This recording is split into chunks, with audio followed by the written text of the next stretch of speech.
زرار بن حمزہ کا بیان ہے کہ جب وہ معاویہ کے پاس گئے اور اس نے ان سے امیر المومنین کا حال پوچھا تو جواب میں آپ نے کہا، میں گواہی دیتا ہوں کہ میں نے امیر المومنین کو کئی مقامات پر اس وقت دیکھا جب رات اپنی تاریکی کے پردے ڈالے ہوئے تھی اور آپ محراب عبادت میں کھڑے ریشِ مقدس کو ہاتھ سے پکڑے ہوئے پیچ و تاب کھا رہے تھے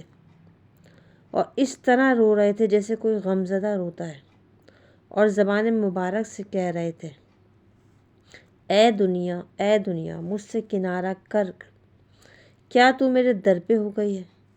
یا مجھ پر فریفتہ ہو گئی ہے؟ وہ وقت کبھی نہ آئے کہ تو مجھ سے اپنا مقصد پورا کر سکے۔ جا میرے غیر کو فریب دے، مجھے تجھ سے کوئی کام نہیں، میں تجھے 3 مرتبہ طلاق دے چکا، اب رجوع کی گنجائش ہی نہیں۔ تیری زندگی قصیر ہے، تیری عظمت معمولی ہے اور تیری امید حقیر ہے۔ اف زاد راہ قلیل ہے اور راستہ طویل ہے،